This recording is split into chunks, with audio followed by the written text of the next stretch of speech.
क्या सच में 30 लाख करोड़ का नुकसान हुआ 4 जून को? ये एक हेडलाइन है और इसको पॉलिटिकल एस्पेक्ट से ना देखते हुए मैं थोड़ा इसको मीडिया एस्पेक्ट से देखना चाहूँगा। ऐसे बहुत सारी हेडलाइंस आती है जिसमें मीडिया रिपोर्ट्स ये करती है कि सेंसेक्स इतने पॉइंट्स गिर गए और इतने लाख करोड़ का नुकसान हो गया। मोस्ट रिसेंटली 4 जून को जो मार्केट क्रैश हुई, ऑलमोस्ट 2000 पॉइंट्स या 1500-1700 पॉइंट्स निफ्टी गिरा और उसमें हेडलाइंस ये आई कि 30 लाख करोड़ का नुकसान हो गया। तो पहले तो अपने ये समझते हैं कि ये 30 लाख करोड़ का जो नुकसान है वो कैसे होता है। अब ये 30 लाख करोड़ का जो नुकसान है वो एक्चुअली में है या नोशनल है, और इस लॉस को हमें कैसे देखना चाहिए। तो आइए समझते हैं। पहले पहले अपने ये समझते हैं कि 30 लाख करोड़ का जो लॉस है या ये जो फिगर है वो कैसे आता है। तो अपने इसको समझते हैं कि 30 लाख मैंने करोड़ को अपने साइड में रखते हैं कि 30 लाख का नुकसान कब हो सकता है। लेट्स से आपके पास अगर 3 करोड़ रुपया है और आपका पोर्टफोलियो 10% गिर गया, तो आपका 30 लाख का नुकसान हो गया।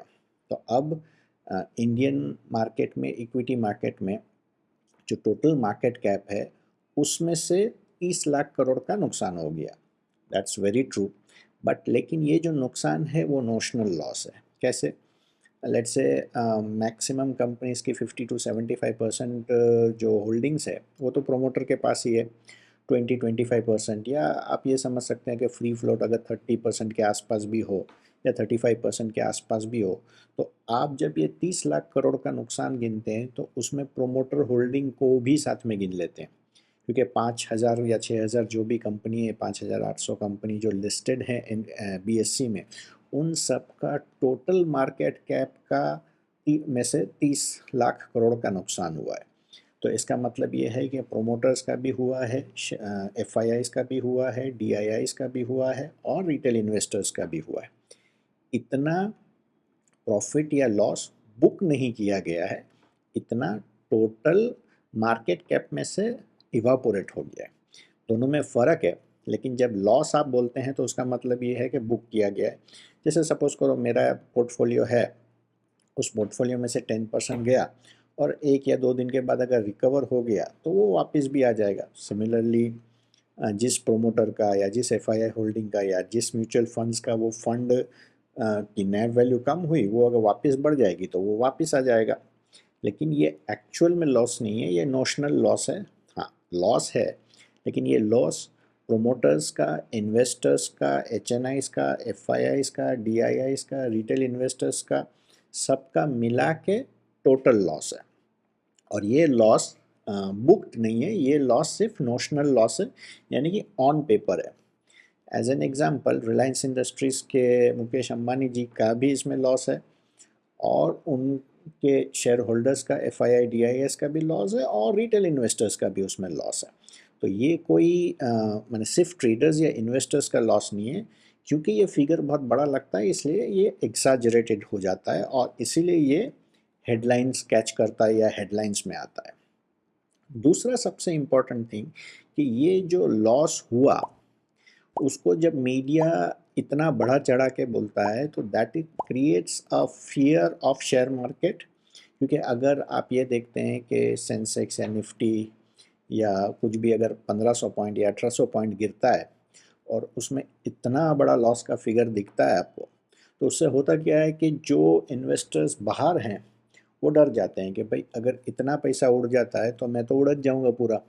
और 1000-2000 पॉइंट की तो मैं साल में 4 बार ऐसे खबर सुनता हूँ कि इतने लाख करोड़ उड़ गए, इतने लाख करोड़ उड़ गए। तो ये एक बहुत ही नेगेटिव इम्पैक्ट करता है और ये नेगेटिव इम्पैक्ट करने की वजह से इन्वेस्टर्स जो हैं वो डर जाते हैं। तो ये एक माने सेंसेशनलाइजेशन ऑफ हेडलाइंस है और कुछ नहीं है। हाँ, अगर अपने ये कहते हैं कि भाई 30 लाख करोड़ का टोटल नुकसान हो गया और अगर फ्री फ्लोट यानी कि जो ट्रेड्स के लिए अवेलेबल है, इंक्लूडिंग FII DII, प्रोमोटर को छोड़ के जो ट्रेड के लिए अवेलेबल नहीं है, जो फ्री फ्लोट मार्केट कैप लेट से उसमें से अगर से 33% ही गया है तो टोटल 30 लाख करोड़ का आपने हेडलाइन दिया, लेकिन एक्चुअल लॉस 10 लाख करोड़ का हुआ है। अब इन 10 लाख करोड़ का जो लॉस हुआ है, जो फ्री फ्लोट है, उसमें से भी आई मीन एफआईआई, डीआईआईज वो मेजर चंक होते हैं। अपने ये समझते हैं कि तीनों में इक्वल है, FII DII almost equal portion पे आ गए हैं और थोड़ा सा पोर्शन रिटेल इन्वेस्टर्स के पास है। तो आप ये देखो कि जो इन्वेस्टर्स हैं उन्होंने तो इसको होल्ड ही किया था और उसके बाद रिकवर भी हो गया। तो इसका मतलब ये हुआ कि अगर अपने ये एज्यूम करते हैं बहुत रफ कैलकुलेशन में कि 10 या 20% में of the overall pi retail investors हैं इंक्लूडिंग एचएनआई, तो 10 या 20% ऑफ द 30 लाख करोड़ का लॉस हुआ है, 3 लाख करोड़। अब इसमें भी सिर्फ उन्हीं का लॉस हुआ है जिन्होंने लॉस बुक किया है। अगर इन्वेस्टर है या इन्वेस्टर माने उन्होंने लॉस बुक नहीं किया और वो रिकवरी हो गई तो उनका भी लॉस नहीं हुआ। लेकिन हाँ, ये कह सकते हैं कि 3 लाख करोड़ या 5 लाख करोड़ या 6 लाख करोड़ का डेफिनेटली इसमें लॉस हुआ होगा।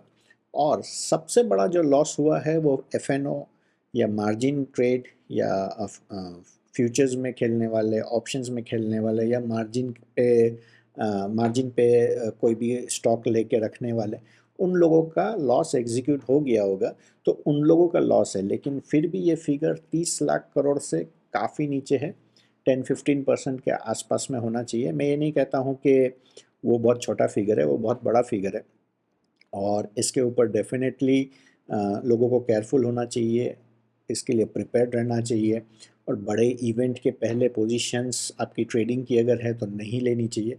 वो सारी चीज़ें आती है, लेकिन सेंसेशनलाइजेशन ऑफ जब हेडलाइंस होती है तो उससे जो कॉमन न्यू इन्वेस्टर्स मार्केट में आना चाहते हैं वो लोग डर जाते हैं।